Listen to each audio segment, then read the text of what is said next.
माता है और हम उसके बच्चे हैं। जिस तरह एक माँ अपने बच्चों को पालती पोसती है, उसी तरह धरती भी अपनी उपज से इंसानों का पेट भरती है।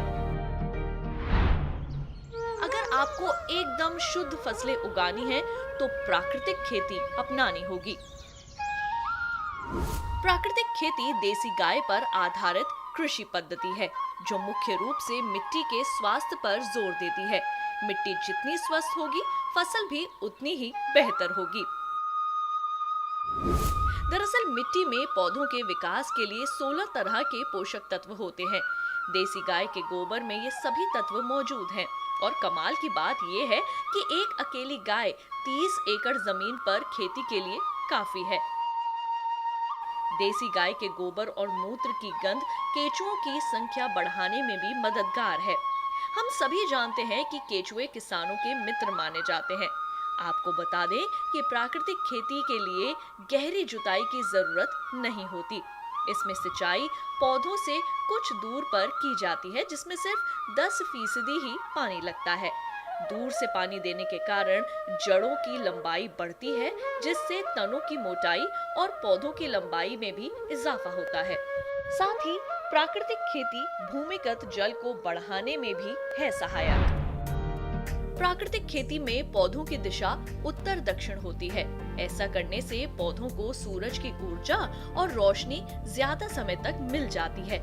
इससे पौधे अपने शरीर का निर्माण कर लेते हैं, जिससे न सिर्फ कीट लगने की आशंका कम हो जाती है, बल्कि पौधों में पोषक तत्व भी संतुलित मात्रा में इकट्ठे हो जाते हैं।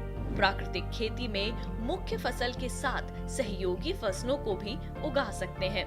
इस तरह की खेती में देसी बीजों की काफी अहम भूमिका होती है। देसी बीज पोषक तत्व कम लेते हैं और पैदावार ज्यादा देते हैं। प्राकृतिक खेती से उपजी फसलें मौसम की विषमताओं को काफी हद तक सहन कर लेती हैं, जिससे किसान आर्थिक नुकसान से बच सकते हैं।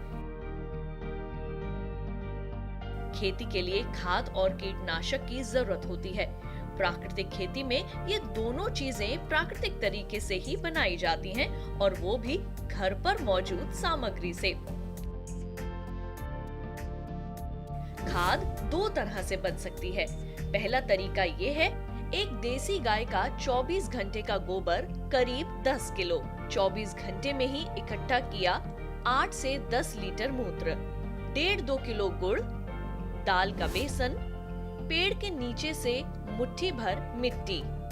इन 5 चीजों को प्लास्टिक के ड्रम में 180 लीटर पानी में लकड़ी के डंडे से सुबह शाम 5-5 मिनट मिलाना है और इस मिश्रण को छायादार जगह पर रख देंगे।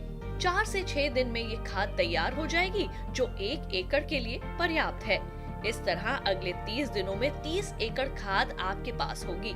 ये खाद मिट्टी की भौतिक दशा को सुधार देगा। दूसरी खाद घन जीवामृत है। इसमें 100 किलो गाय का गोबर सुखाकर बारीक कर लेते हैं। साथ ही 24 घंटे का गौमूत्र, 1.5 किलो गुड़, 1.5 किलो बेसन और 1 मुट्ठी मिट्टी मिलाकर छायादार जगह पर ढक कर रख देते हैं। यूरिया की तरह ही इस खाद को 6-7 महीने तक कभी भी इस्तेमाल कर सकते हैं। इस तरह कीटनाशक भी गोबर, गौमूत्र, पौधे के पत्ते, तंबाकू, लहसुन और लाल मिर्च से बनाए जाते हैं। प्राकृतिक खेती में पोषण और कीट नियंत्रण के लिए बाजार से कुछ भी अतिरिक्त सामान नहीं खरीदना होता, इसलिए इसे जीरो बजट फार्मिंग यानी शून्य बजट खेती भी कहा जाता है।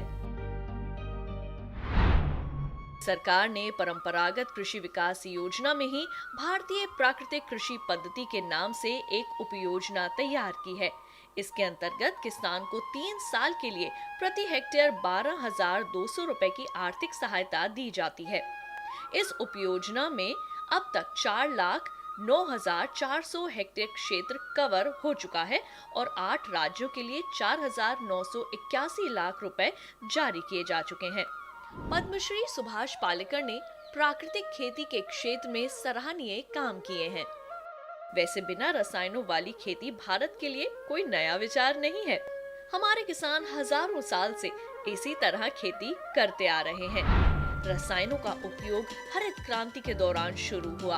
अब चूंकि पूरी दुनिया इनके दुष्परिणामों को जान चुकी है, ऐसे में भारत प्राकृतिक खेती के रूप में दुनिया को नई राह दिखा रहा है।